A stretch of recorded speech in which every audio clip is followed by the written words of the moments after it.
Hello students, आज हम BSc first year का टॉपिक माइटोकॉन्ड्रिया पढ़ने जा रहे हैं। हम माइटोकॉन्ड्रिया को डिटेल में समझें उससे पहले यदि हम बिल्कुल साधारण रूप से समझ लेते हैं तो हमारे लिए सारी डिटेलिंग समझना बड़ा आसान हो जाएगा। इसलिए हम एक कल्पना करेंगे और उससे इस माइटोकॉन्ड्रिया को समझने की कोशिश करेंगे। पहले आप लोगों को मैं याद दिला देता हूँ कि हमने दो प्रकार की कोशिकाओं की बात की थी, एक यूकैरियोटिक कोशिका और एक प्रोकैरियोटिक कोशिका। और उसमें जो मेन अंतर बताए थे कि यूकैरियोटिक कोशिका में केंद्रक होता है और उसके अंदर डीएनए होता है, लीनियर डीएनए मतलब रेखीय डीएनए होता है। और दूसरा बात की थी कि प्रोकैरियोटिक कोशिका में जो डीएनए होता है वो सर्कुलर मिलता है और उसमें केंद्रक झिल्ली से परिबद्ध नहीं मिलता है। हमने ये बात की थी। अब यहीं से हमारे माइटोकॉन्ड्रिया को समझने की प्रक्रिया स्टार्ट होती है। और साथ में हमने ये भी बात की थी कि यूकैरियोटिक कोशिका में जो राइबोसोम मिलते हैं वो 80S प्रकार के मिलते हैं, जबकि प्रोकैरियोट्स में जो राइबोसोम मिलते हैं वो 70S प्रकार के मिलते हैं। अब हमें एक कल्पना ये करनी है कि एक यूकैरियोटिक कोशिका है, इस यूकैरियोटिक कोशिका के पास में प्रोकैरियोटिक कोशिका आई कोई।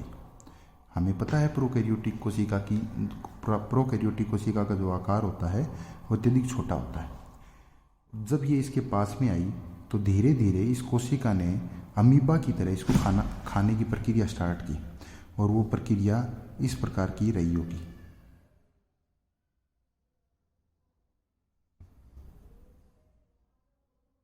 ये वाला हमारा बैक्टीरिया है प्रोकैरियोटिक कोशिका और ये हमारी यूकैरियोटिक कोशिका है। इस प्रक्रिया के द्वारा धीरे धीरे जब ये इसको चारों तरफ से घेर लेगा तो क्या इस प्रकार की व्यवस्था बन सकती है? आप लोग अनुमान लगाएं और आपको लगेगा कि बिल्कुल इस प्रकार की व्यवस्था हो सकती है। ये हमारा केंद्रक हो गया यूकैरियोटिक कोशिका का। और प्रोकैरियोटिक कोशिका ये जो है ये अंदर आ चुकी है और इसको चारों तरफ से एक झिल्ली ने परिबद्ध किया है। कैसे कि जो जो ये झिल्ली इसको चारों तरफ से घेरेगी इस प्रकार से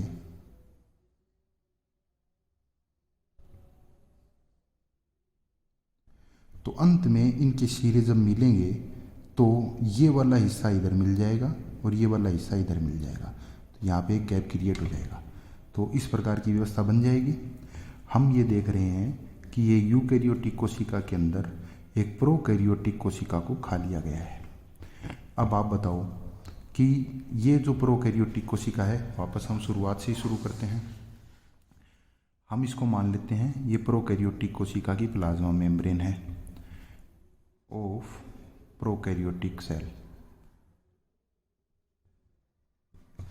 और ये यूकैरियोटिक सेल की प्लाज्मा मेम्ब्रेन है। अब ऐसी स्थिति में जब लास्ट में जब इस प्रोकैरियोटिक कोशिका को यूकैरियोटिक कोशिका ने अपने अंदर समाहित कर लिया, अब की क्या स्थिति होगी हम इसे ही देख रहे हैं केवल। तो बताइए आप, बाहर वाली ये वाली जो लाइनिंग है ये कैसी होगी? ये यूकैरियोटिक प्लाज्मा मेम्ब्रेन के समान होगी या नहीं होगी? बिल्कुल होगी। और जो अंदर ये जो बैक्टीरिया है ये उसका बैक्टीरिया का डीएनए हो गया, ये 70S राइबोसोम हो गए। इसकी ये जो प्लाज्मा मेम्ब्रेन है ये कैसी होगी? प्रोकैरियोटिक सेल की प्लाज्मा मेम्ब्रेन के समान। अब यही हमारा माइटोकॉन्ड्रिया है, यही हमारा माइटोकॉन्ड्रिया है। अब इसमें आगे जो परिवर्तन आते हैं उनको समझें। और ये केवल कल्पना नहीं की गई है, वास्तव में इसी प्रकार माइटोकॉन्ड्रिया का विकास हुआ है यूकैरियोटिक कोशिका में। और ये जो बैक्टीरिया था, इस बैक्टीरिया के अंदर ऐसी क्षमता थी या इस प्रकार के एंजाइम्स और ये चीज़ें मौजूद थी कि यह ऑक्सीडेटिव फॉस्फोरिलेशन कर सकता था। और यही काम बाद में माइटोकॉन्ड्रिया यूकैरियोटिक कोशिका के अंदर करने लगे।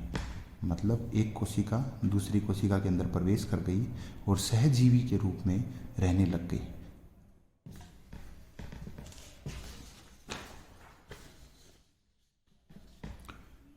ये हमारी यूकेरियोटिक कोशिका, इसके अंदर ये हमारा केंद्रक। केंद्रक में यूकेरियोटिक कोशिका का जो डीएनए होता है वो रेखीय प्रकार का डीएनए होता है। और ये हमारा आ गया माइटोकॉन्ड्रिया। माइटोकॉन्ड्रिया के अंदर ये प्रोकैरियोटिक कोशिका, और प्रोकैरियोटिक कोशिका का जो डीएनए होता है वो कैसा होता है, सर्कुलर, वर्तुल प्रकार का, वर्तीय प्रकार का। अब इसमें धीरे धीरे परिवर्तन आए। क्या परिवर्तन आए कि एक इसका आकार छोटा होता चला गया। आकार कैसे छोटा होगा, यदि बाहर वाली बाउंड्री छोटी होती चली जाए, मान लो ये इतनी हो गई, अब ये अंदर वाला जो बैक्टीरिया है इसकी पोजीशन क्या आ गई, ये रह गई। अब यदि बाहर वाली बाउंड्री और छोटी हो जाए तब अब स्थिति क्या हुई कि ये इसकी प्लाज्मा मेम्ब्रेन अंतर्वलित हो जाए इस प्रकार से। ठीक है, ये लो, ये हमारा बैक्टीरिया है जो अंदर आ चुका है, और ये है हमारा माइटोकॉन्ड्रिया। माइटोकॉन्ड्रिया में कितनी झिल्लियाँ मिलेंगी, एक तो ये अंदर वाली झिल्ली जो प्रोकैरियोटिक प्लाज्मा मेम्ब्रेन के समान है, एक बाहर वाली प्लाज्मा मेम्ब्रेन जो यूकैरियोटिक प्लाज्मा मेम्ब्रेन के समान है। इस प्रकार माइटोकॉन्ड्रिया का डेवलपमेंट हुआ, और धीरे धीरे ज्यों ज्यों उसका आकार छोटा होता चला गया, उस प्रक्रिया के द्वारा इसके अंदर आंतरिक झिल्ली में अंतर्वलन बन गए, और इन अंतर्वलनों को ही क्रिस्टी कहा जाता है। इस अंतर्वलनों को क्रिस्टा या क्रिस्टी कहा जाता है। ठीक है, अब हम देखते हैं कि यहीं से इस प्लाज्मा मेम्ब्रेन और इस प्लाज्मा मेम्ब्रेन के बीच में एक खाली जगह है। ये खाली जगह क्या कहलाएगी, इस खाली जगह को कहा जाता है peri mitochondrial space. Peri mitochondrial space कहा जाता है। आप लोगों को इस चीज़ का आइडिया होगा कि आंतरिक झिल्ली से जो परिबद्ध जो लिक्विड जैसी संरचना होगी, वह संरचना कैसी होगी, वह संरचना प्रोकैरियोटिक साइटोप्लाज्म होगा। प्रोकैरियोटिक कोशिका का कोशिका द्रव्य होगा। क्यों होगा, दोबारा हम इस चित्र पे आते हैं कि इस प्रोकैरियोटिक कोशिका के अंदर ये जो है ये क्या कहलाएगा, प्रोकैरियोटिक कोशिका का कोशिका द्रव्य। और जैसे ही इस प्रोकैरियोटिक कोशिका को यूकैरियोटिक कोशिका ने अपने अंदर समाहित किया, इस समाहित करने की प्रक्रिया में हम देखेंगे कि यहाँ पर क्या है, ये प्रोकैरियोटिक कोशिका का कोशिका द्रव्य होगा।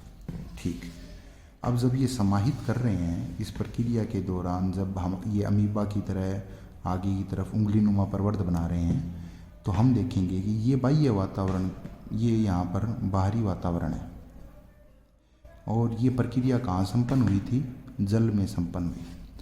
तो यहाँ आसपास का जो जल है वो इस एरिया में भरा हुआ है, यहाँ पे, और अंत में हम देखेंगे यहाँ पे। तो पेरी माइटोकॉन्ड्रियल स्पेस में पानी जैसा पदार्थ भरा है, जिसमें नमकीन पानी मान लो, क्योंकि ये प्रक्रिया समुद्र में संपन्न हुई थी। यहाँ पे पानी है, और इस यहाँ पे कौन है, साइटोप्लाज्म। किसका साइटोप्लाज्म, प्रोकैरियोटिक कोशिका का साइटोप्लाज्म। अब ये प्रोकैरियोटिक कोशिका का साइटोप्लाज्म है, इससे बाहर की तरफ पानी जैसा पदार्थ भरा हुआ है, और उससे बाहर की तरफ हम देखेंगे तो कौन है, साइटोप्लाज्म है। लेकिन ये साइटोप्लाज्म किसका है, ये साइटोप्लाज्म यूकैरियोटिक कोशिका का है, यूकैरियोटिक सेल का साइटोप्लाज्म है।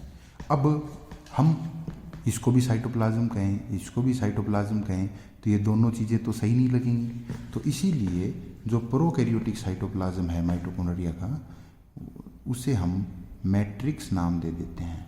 क्या नाम दे देते हैं, मैट्रिक्स।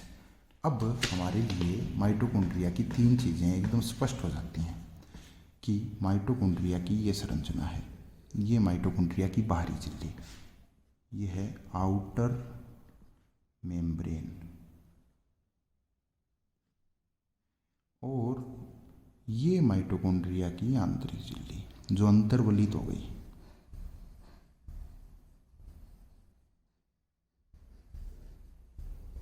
अंतर्वलित हो गई। ये क्या है? ये है inner membrane, outer membrane of mitochondria and inner membrane of mitochondria. इन दोनों के बीच में ये जो जगह है इसे कहा जाएगा पेरी माइटोकॉन्ड्रियल स्पेस। और यहाँ पर ये जो साइटोप्लाज्म भरा हुआ है ये किसका है? ये प्रोकैरियोटिक कोशिका का साइटोप्लाज्म है।